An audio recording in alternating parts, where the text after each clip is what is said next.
बहुत समय पहले की बात है। एक नगर में एक धनी सेठ रहता था।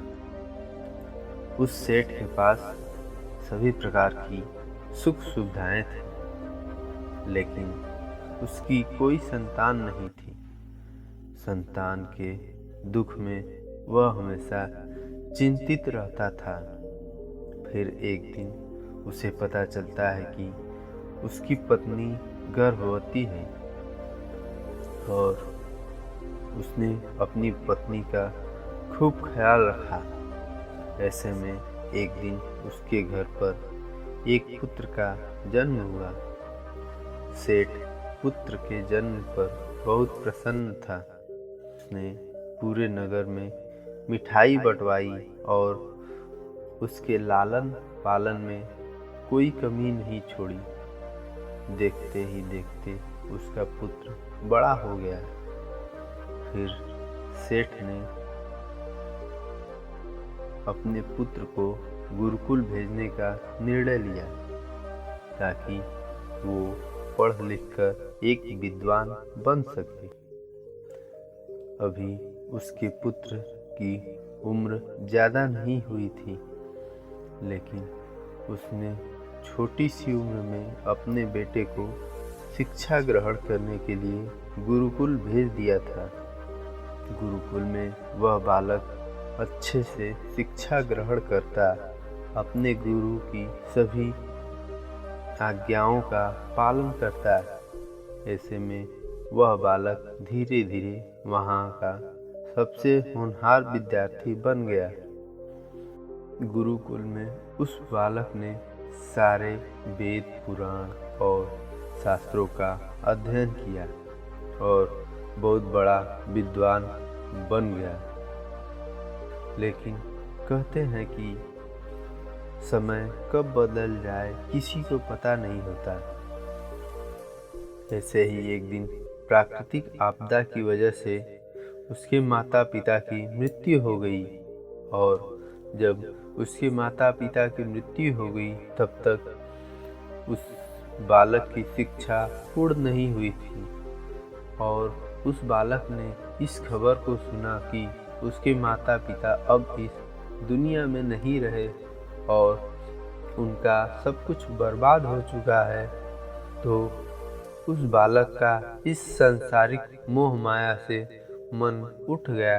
उसके बाद उस बालक ने वहीं गुरुकुल से शिक्षा पूर्ण करने के बाद अपना संपूर्ण जीवन लोगों की भलाई में व्यतीत करेगा। फिर जब उस बालक की शिक्षा पूर्ण हो गई, उसके बाद वह सन्यासी बन गया और उसके बाद उस बालक ने निश्चय किया कि वह गुरुकुल से शिक्षा पूर्ण करने के बाद अपना संपूर्ण जीवन लोगों की भलाई में व्यतीत करेगा। फिर जब उस बालक की शिक्षा पूर्ण हो गई तो उसके बाद वह बालक सन्यासी बन गया और वह सांसारिक वस्तुओं से दूर हिमालय के जंगल में चला गया। जंगल में जाकर उसने वहाँ लंबे समय तक तपस्या की। तपस्या पूर्ण के बाद उस सन्यासी ने लोगों को शिक्षा देना आरंभ किया। समय के साथ साथ उस सन्यासी की चर्चा चारों तरफ होने लगी और दूर दूर से लोग उसके पास शिक्षा ग्रहण करने आने लगे और बहुत से लोग उनके पास अपनी समस्या का समाधान खोजने के लिए आने लगे। सन्यासी सभी लोगों की समस्याएं बहुत ही आसान तरीके से सुलझा देते, जिस वजह से वह पूरे राज्य में मशहूर हो गए थे। लेकिन जिस नगर में वो रहते थे, उस नगर का राजा एक क्रूर व्यक्ति था। जब राजा को उस सन्यासी के बारे में पता चला तो उसने उस सन्यासी से मिलने का निश्चय किया। अगली सुबह राजा अपने महल से निकलकर उस सन्यासी से मिलने के लिए निकल गए और फिर वह कुटिया पर जाकर जब राजा ने उस सन्यासी को देखा तो वह देखता ही रह गया। उसके चेहरे पर एक अलग ही तेज था। जब वह सन्यासी के पास पहुंचा तो उसे बड़ी अपार शांति का अनुभव हुआ। राजा ने सन्यासी को प्रणाम किया और सन्यासी के पास बैठ गया और वार्तालाप करने लगा।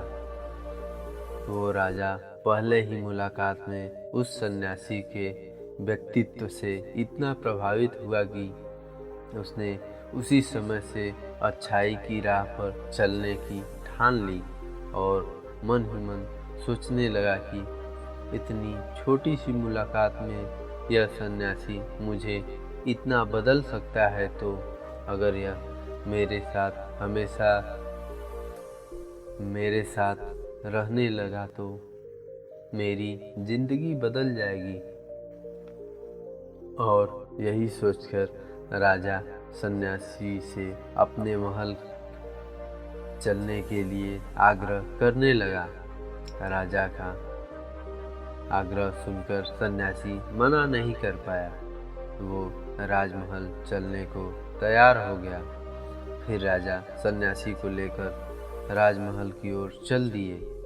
राजमहल पहुंचने पर राजा ने सन्यासी का खूब आदर सत्कार किया और उसके बाद राजा ने सन्यासी को एक सही कमरे में भोजन करवाया। भोजन के पश्चात सन्यासी ने राजा को धन्यवाद दिया और राजा से जाने की आज्ञा मांगी। यह सुनकर राजा ने कहा कि आप हमारे बाग में जब तक चाहें तब तक रह सकते हैं। आपको यहाँ किसी प्रकार की कोई असुविधा नहीं होगी।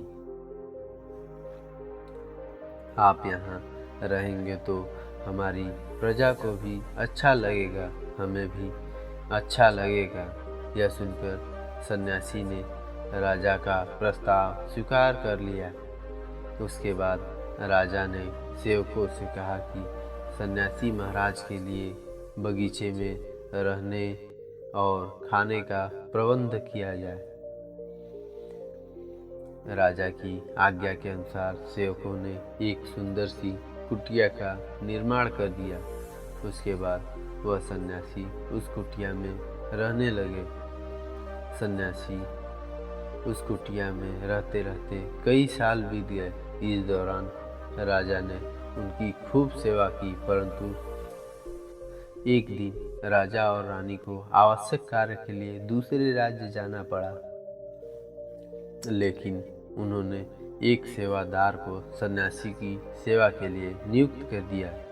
परंतु वह सेवादार राजा के जाने के पश्चात बीमार पड़ गया और अपने घर चला गया और कभी लौटकर वापस नहीं आया। तो सन्यासी ने क्रोध में आकर राजा को खूब सुनाया। राजा से कहा कि राजन, जो जिम्मेदारी तुम पूरी नहीं कर सकते तो वह उठाते ही क्यों हो। तब राजा ने सन्यासी से क्षमा मांगते हुए कहा कि भगवान, यदि मुझसे कोई भूल हो गई हो तो उसके लिए आप मुझे क्षमा कर दीजिए और अपना क्रोध शांत कीजिए और मुझे बताइए कि आखिर हुआ क्या है। यह सुनकर उस सन्यासी ने कहा कि तुम्हारे जाने के बाद मुझे यहाँ पर किसी ने भोजन नहीं दिया और मैं बहुत दिनों तक भूखा ही रहा। मुझे यहाँ पर आकर किसी ने पूछा तक नहीं कि मैं किस हाल में हूँ। यह सुनकर राजा ने सन्यासी से क्षमा मांगी और कहा कि भगवान, आज के बाद ऐसी कोई भी गलती नहीं होगी। फिर कुछ देर बाद मामला शांत हो गया। जब राजा और सन्यासी के बीच वार्तालाप हो रही थी तो रानी यह सब वार्तालाप चुपके से सुन रही थी। यह सब कुछ देख रही थी। उसके बाद राजा ने सन्यासी को कोई शिकायत का मौका नहीं दिया और उसकी खूब सेवा की। परंतु कुछ दिनों बाद राजा को फिर किसी आवश्यक कार्य से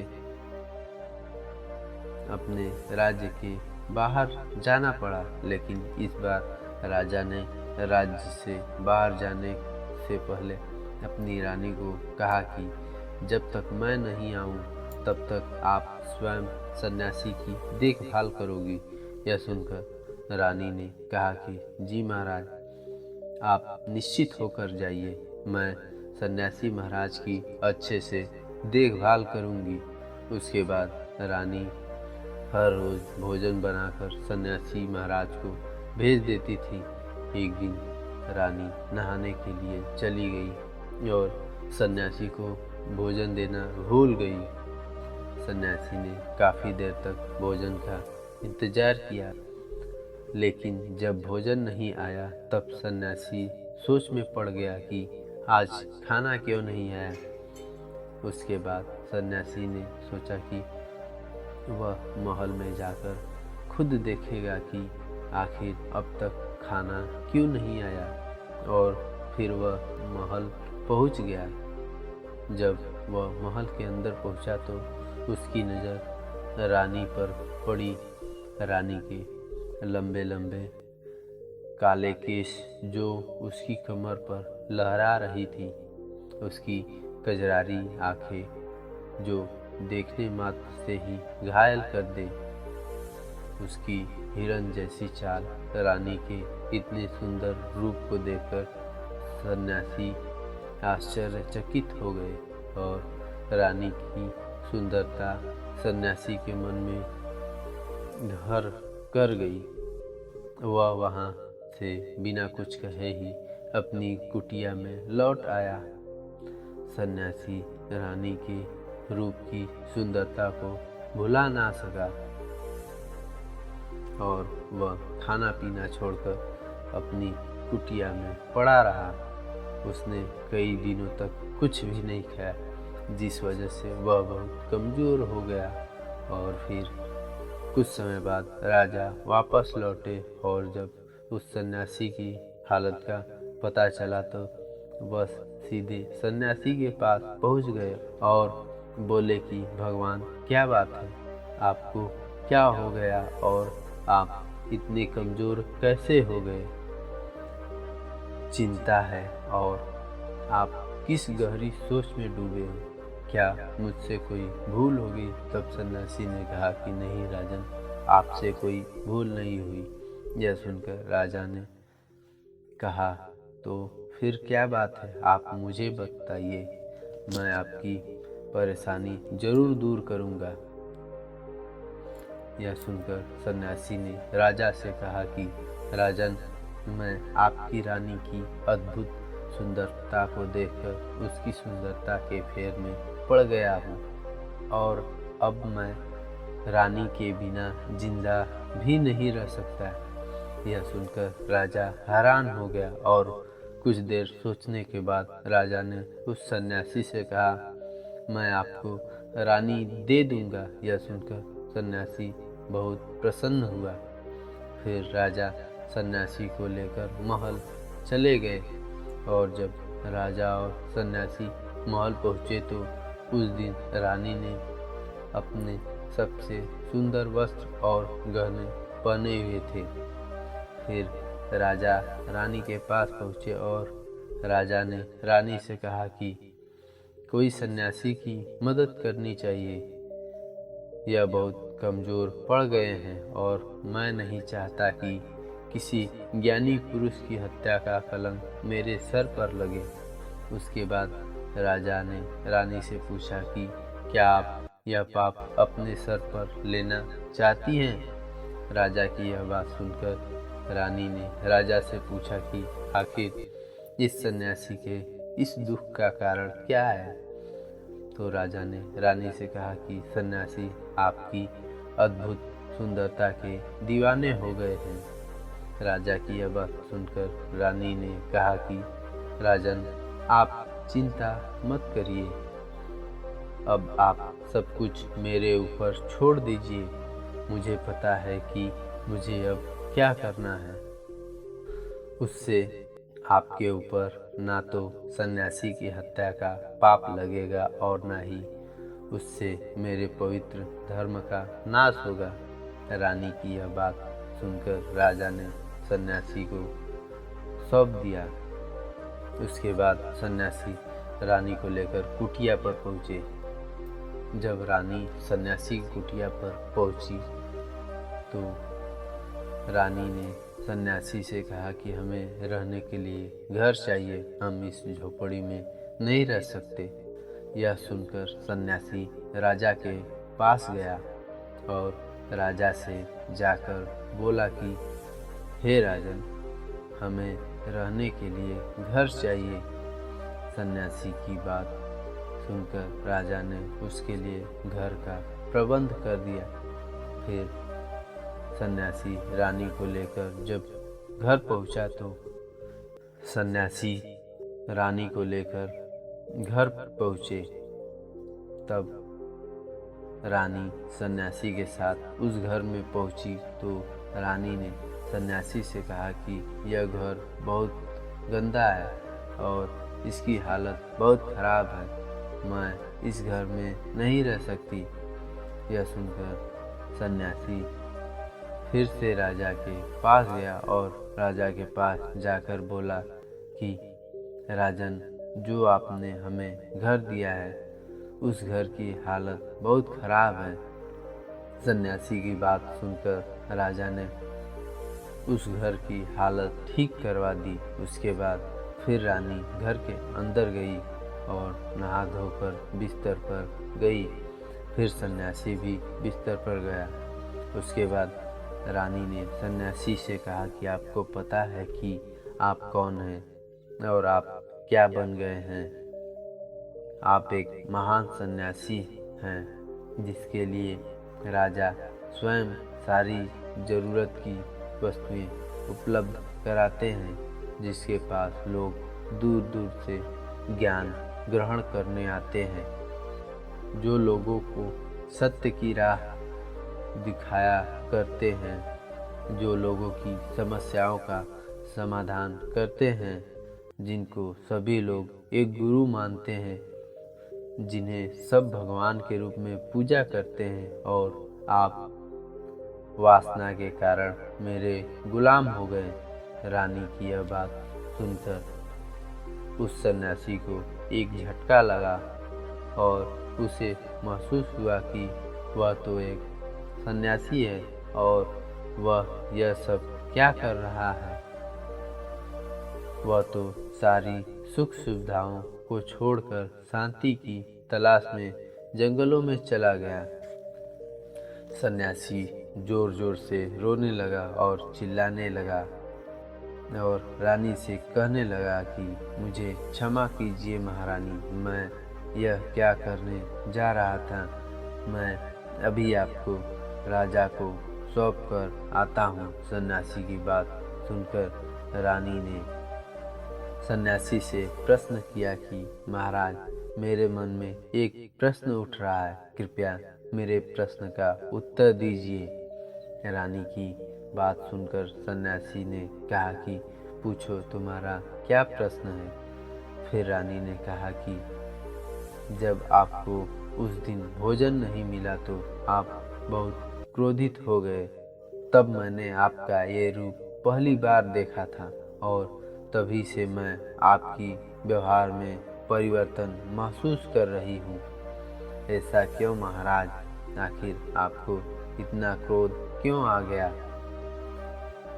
रानी की बात सुनकर सन्यासी ने रानी को समझाया कि जब मैं जंगल में था तो मुझे समय पर भोजन नहीं मिलता था, लेकिन जब मैं महल में आया तो महल में आने के बाद मुझे सारी सुख सुविधाएं मिली और फिर मैं इन सुख सुविधाओं के मोह में फंस गया और मुझे इसके प्रति लगाव उत्पन्न हो गया और फिर मुझे इसको पाने का लालच उत्पन्न हो गया।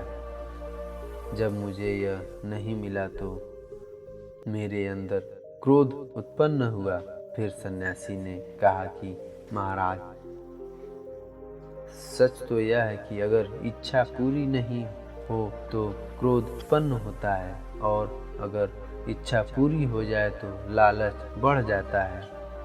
फिर सन्यासी ने राजा से कहा कि इच्छा की पूर्ति ही मुझे वासना के द्वार तक लेकर आई है और मैं आपके प्रति आकर्षित हो गया।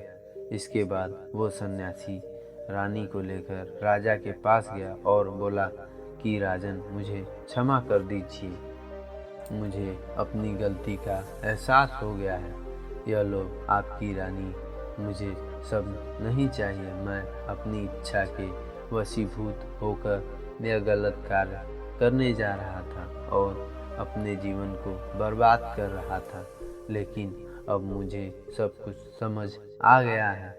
उसके बाद उस सन्यासी ने कहा कि राजन, मनुष्य की बर्बादी का कारण उसकी 3 आदतें बनती हैं और दुनिया की हर एक व्यक्ति अंदर यह 3 अवगुण होते हैं, लेकिन जो व्यक्ति इन पर नियंत्रण लेता है वह दुख और परेशानियों से बच जाता है। जो व्यक्ति इन तीनों दोषों पर नियंत्रण नहीं कर पाता वह बर्बाद होने की कगार पर पहुंच जाता है। यह सुनकर राजा ने कहा कि महाराज, आप मुझे वो 3 आदतें बताइए जिससे कि मनुष्य की बर्बादी हो जाती है। और फिर सन्यासी ने राजा को मनुष्य की बर्बाद करने वाली आदतों के बारे में बताया। पहली आदत है कि इच्छा, क्योंकि इच्छा ही दुनिया की हर एक व्यक्ति के अंदर सबसे पहला अवगुण होता है, और जो व्यक्ति अपनी इच्छाओं का नियंत्रण नहीं रख पाता वह जीवन के किसी क्षेत्र में सफल नहीं हो पाता, क्योंकि जैसे कि उसकी एक इच्छा पूरी होती है और दूसरी पूरी होती है तो तीसरी इच्छा उसके मन में जागृत हो जाती है, और फिर ऐसे करते करते इच्छाओं पर नियंत्रण नहीं होने के कारण इसी जाल में उलझा रहता है और दुखी रहता है। इसलिए राजन, जब इच्छाओं पर नियंत्रण कर लेते हैं तो हमारे मन पर भी नियंत्रण हो जाता है, और जब हमारे मन हमारे बस में होता है तो हमें सुख की प्राप्ति होती है, और फिर जो चाहते हैं वही हमारे साथ होता है। फिर सन्यासी कहता है कि राजन, मनुष्य को बर्बाद करने की वाली दूसरी आदत है वासना। वासना का जन्म हमारे मन में उठने वाली इच्छाओं से होता है। जिस प्रकार इच्छा का कोई अंत नहीं होता और वासना के जाल में फंसता ही चला जाता है, वासना के वशीभूत होकर मनुष्य को कुछ भी नजर नहीं आता है। आज तक जितनी भी लड़ाइयाँ हुई हैं उनका सबसे बड़ा कारण है स्त्री को पाने की इच्छा ही रहती है। स्त्री के प्रेम के वशीभूत होकर राजा महाराजाओं ने आज से पहले बहुत सारे युद्ध किए। रावण ने संसार का सबसे बुद्धिमान व्यक्ति था, लेकिन उसने भी माता सुंदरता के फेर में आकर अपना सब कुछ बर्बाद कर लिया। उसकी मृत्यु का कारण एक स्त्री बनी।